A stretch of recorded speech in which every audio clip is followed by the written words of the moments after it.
Pandian stores அடுத்த வர எபிசோடில் பார்த்திங்க அப்படின்னா கதிர் ராஜும் பார்த்திங்கன்னா ஆஃபீஸில் இருப்பாங்க.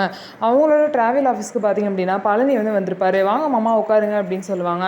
அதுக்கப்புறம் எப்படி போயிட்டுருக்கு பிஸ்னஸ்லாம் அப்படின்னு சொல்லிட்டு பேசிகிட்டு இருப்பாங்க. அதுக்கப்புறம் எனக்கு கடைக்கு போகவே பிடிக்கல மாப்பிள்ள, முன்ன மாதிரி இல்லை, நானும் வந்து உங்கள் அண்ணன் சரவணன்னு இருப்போம், மாமா என்ன திட்டினாலும் வாங்கிட்டு அப்படியே எங்களுக்குள்ளேயே நாங்கள் ஷேர் பண்ணிப்போம். ஆனால் இப்போ வந்து மயில அவங்க அப்பாவும் இருக்காரு, அவங்க முன்னாடிலாம் நாங்கள் திட்டு வாங்குறது எனக்கு ஒரு மாதிரி இருக்குன்னு சொல்லிட்டு பழனி வந்து கதிர்கிட்ட சொல்கிறாங்க. என்ன மாமா எதுவும் ஓவராக திட்டாரா, நான் எதுவும் பேசவான்னு கேட்குறாங்க. இல்லை இல்லை மாப்பிள்ள அதெல்லாம் வேணாம் அப்படின்னு சொல்லிட்டு பழனி பார்த்திங்க அப்படின்னா பேசிகிட்டு இருக்கும்போதே பழனிக்கு ஒரு கால் வருது. இதோ வரேன் 10 நிமிஷத்தில் ஆர்டர் கொண்டு வரேன்னு சொல்லிட்டு வேக வேகமாக கிளம்புறாரு. இதோ இப்படியே தான் என் வாழ்க்கை வந்து ஆர்டர் கொடுத்து என் வாழ்க்கை போயிடும் மாப்பிள்ள, என் இஷ்டத்துக்கு எந்த முடிவும் எடுக்க முடியல, என் வாழ்க்கையை யாரோ விளையாடுறாங்க அப்படின்னு சொல்லிட்டு ரொம்பவே ஃபீல் பண்ணி பேசிட்டு போகிறாரு.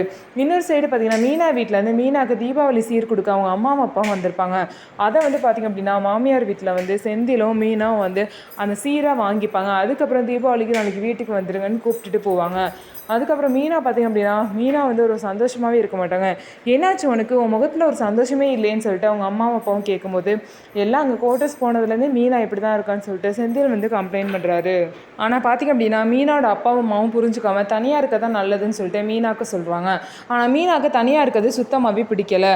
ஸோ செந்தில் ஆசைப்பட்டாங்க அப்படிங்கிற ஒரே காரணத்துக்காக தான் மீனாவும் கூட போக வேண்டியதாயிடுச்சு. செந்தில் வந்து மீனாவை புரிஞ்சுக்கிட்டு திரும்ப அவங்க வீட்டுக்கு வருவாங்களா இல்லையா அப்படிங்கிறத வெயிட் பண்ணி பார்ப்போம். நம்ம வீடியோ உங்களுக்கு பிடிச்சிருந்தா நம்ம வீடியோவை லைக் பண்ணிக்கோங்க. மறக்காமல் நம்மளோட சேனலை சப்ஸ்கிரைப் பண்ணிவிட்டு பாருங்கள்.